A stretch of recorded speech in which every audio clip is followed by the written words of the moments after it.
안녕하세요. 유상민 목사입니다. 오늘이 수요일입니다.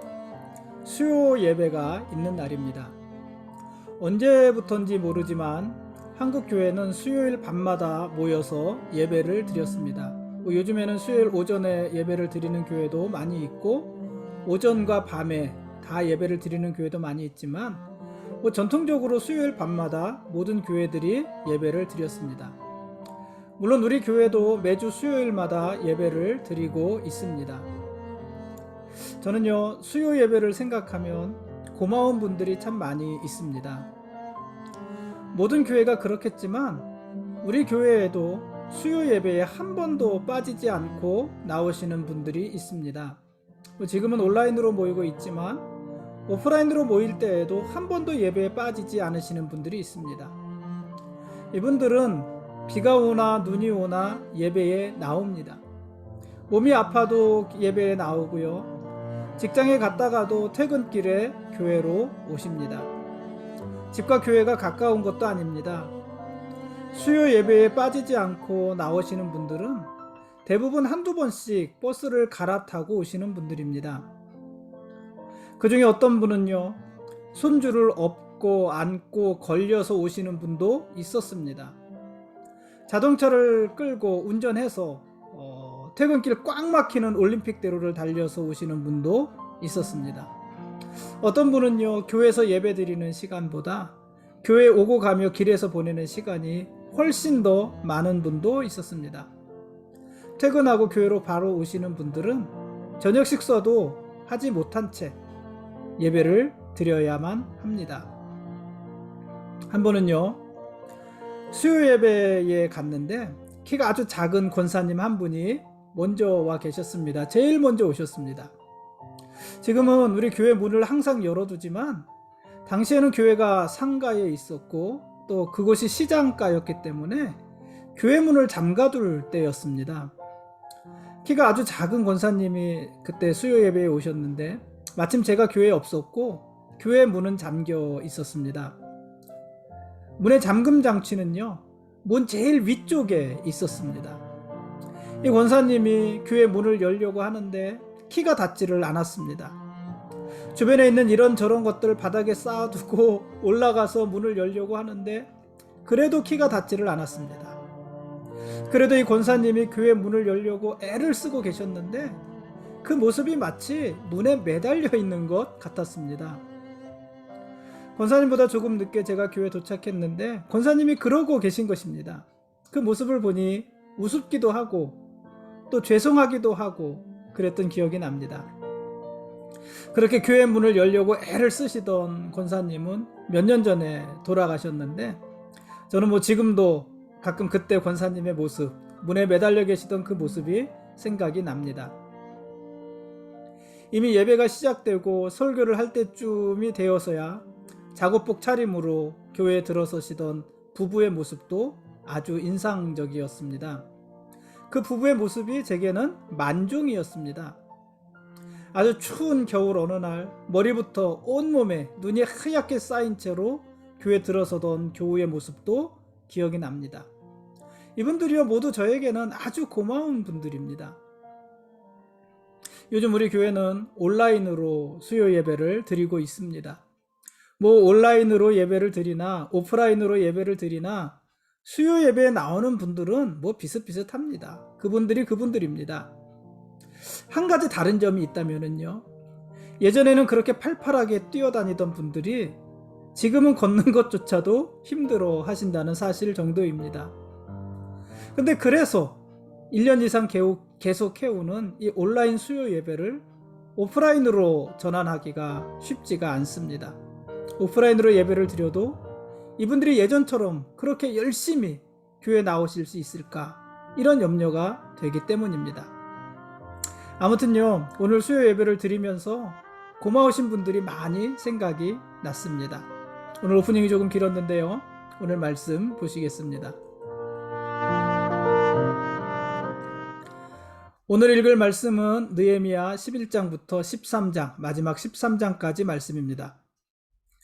느헤미야는 성벽을 완공한 후에 유다 성읍에 흩어져 살던 백성들 중 일부를 예루살렘으로 이주시켜서 살게 했습니다. 예루살렘의 성전도 지어졌고 성벽도 재건되었지만 그러나 예루살렘은요 여전히 황량하고 황폐했습니다. 처량했습니다. 예루살렘 성벽은 아주 오랫동안 무너진 채로 방치되어 있었기 때문에 대부분의 사람들은 예루살렘이 아닌 다른 곳에 거주하고 있었습니다. 그러나 이제 예루살렘의 성전을 지었고 성벽도 다시 지었고 그래서 이 예루살렘 성이 다시 하나님의 도성이 되기 위해서는 그곳에 사는 사람이 있어야 되잖아요. 거주하며 사는 사람이 있어야 되잖아요. 그래서 느헤미야가 사람들을 예루살렘으로 이주시킨 것입니다. 백성의 지도자들이 먼저 예루살렘에 살기로 했고 남은 백성들은 제비를 뽑아서 10분의 1이 예루살렘에 거주하게 했습니다.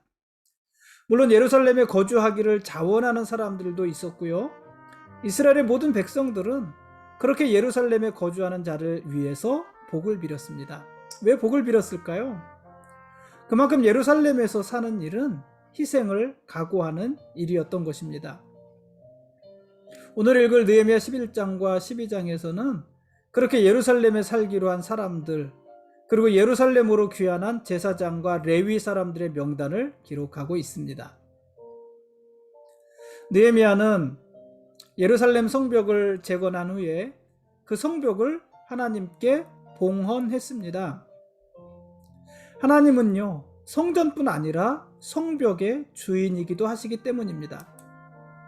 성전이 거룩한 것은 그곳에 하나님이 임재해 계시기 때문이잖아요. 그럼 이 성벽이 견고한 것, 안전한 것은 무엇 때문이겠습니까? 그것은 하나님이 그것을 지키시기 때문입니다. 그러므로 성전도 성벽도 모두 하나님이 주인이신 것입니다.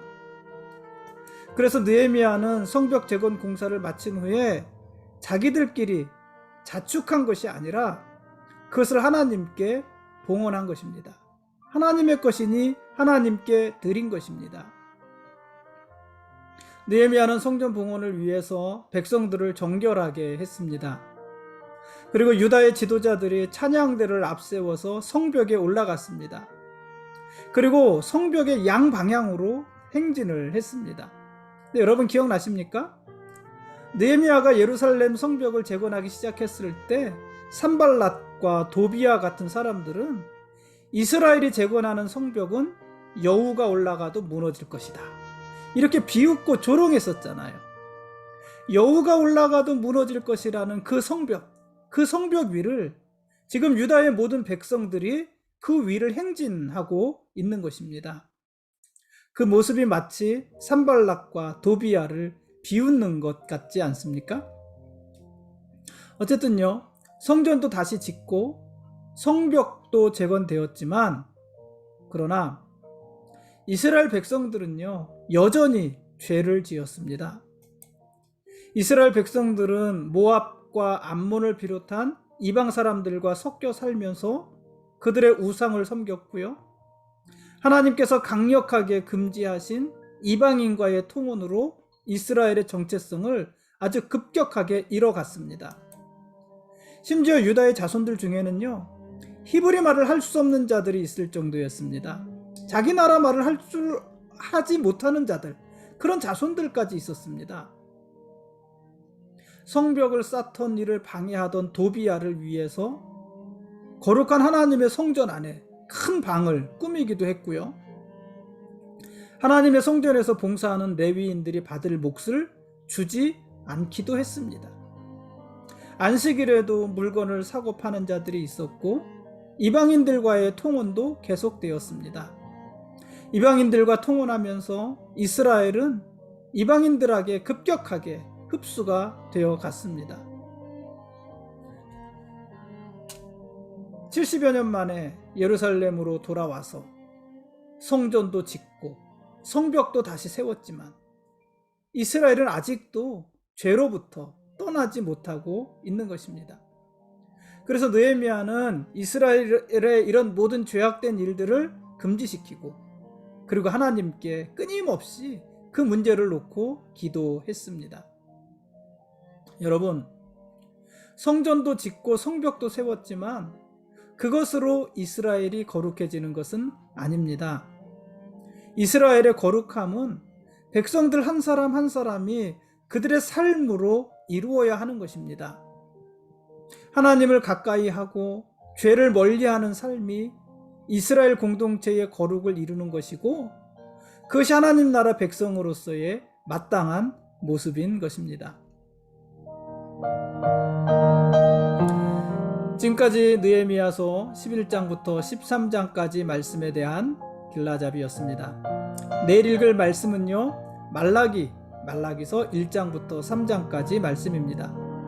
여러분, 내일까지 구약 성경을 다 읽는 것입니다. 모레부터는 신약 성경을 읽겠습니다. 느헤미야는 성전과 성벽에서 노래하며 문을 지키는 레위 사람들에게 매일같이 쓸 것을 주었습니다. 그들의 몫을 주었습니다. 그러면 레위 사람들은 자기들이 받은 것에서, 하루치의 것으로 자기들이 받은 것에서 또 일부를 떼어서 아론의 자손들에게 주었습니다. 제사장들에게 주었습니다. 백성들은 자기들이 밭에서 거둬들인 것의 11조를 드렸고, 그것은 다시 레위인의 몫이 되었습니다. 그러니까 백성들은 자기들이 가진 것에서 레위인들의 몫을 떼어 주었고, 레위인들은 자기들이 받은 것에서 제사장들의 몫을 떼어 준 것입니다. 그러니까 이스라엘 백성들은요, 모두가 자기들이 받은 것에서 일부를 떼어서 다른 사람들에게 준 것입니다. 여러분, 우리가 가진 모든 것은요, 하나님이 우리에게 주신 것이죠. 그렇죠? 하나님이 우리에게 주신 것이죠. 그게 우리 신앙 고백이잖아요. 우리가 가진 모든 것은 하나님이 우리에게 주신 것이고, 그렇게 하나님이 우리에게 주신 것들 속에는 다른 사람들의 몫이 포함되어져 있는 것입니다. 내가 내 손에 움켜쥐었다고 해서 이것이 모두 내 것이 아니라, 내 손에 움켜쥐었지만 그 손에는 이미 다른 사람들의 몫도 들어있다는 것입니다. 그러니 우리는요, 꽉 움켜쥔 손을 펴서 그것을 내놓아야 하는 것입니다. 적절한 비유가 될지 모르겠지만은요, 프로 선수들이 연봉 협상을 하잖아요.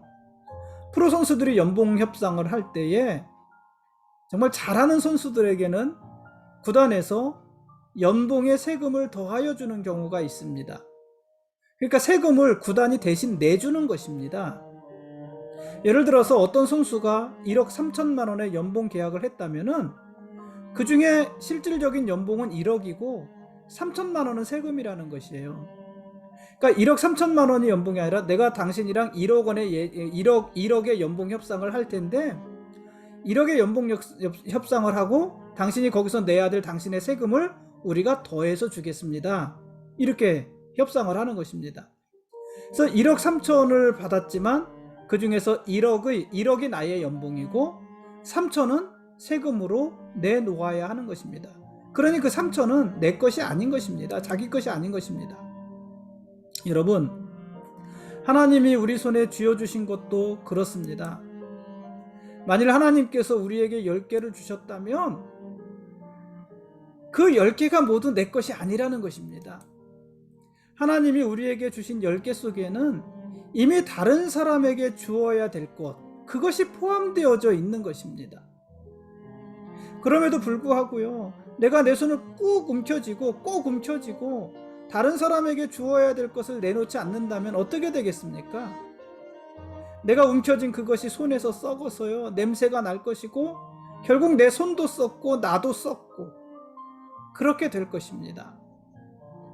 여러분, 내 것이 아닙니다. 남의 것은 남의 것에게 내어놓아야 하는 것입니다. 그러므로 여러분, 하나님이 주시는 일용할 양식에 감사하십시오. 만일 내가 일용할 양식 외에 하나님이 나에게 주신 것이 더 있다면 여러분, 그것은 다른 사람을 위해 쓰십시오. 그러라고 하나님이 우리에게 주신 것입니다. 우리가 그렇게 사는 것이 믿음인 것이고, 그렇게 사는 것이 신앙인으로, 성도로서 잘 사는 것입니다. 오늘은 여기까지 하겠습니다. 오늘은 제가 뭔지 좀 붕 떠 있었던 것 같습니다. 내일 마지막 구약, 그 다음에 신약은 좀 더 차분하게 잘하겠습니다. 하나님이 우리의 왕이십니다. 그리고 우리는 그분의 거룩한 백성들입니다. 고맙습니다.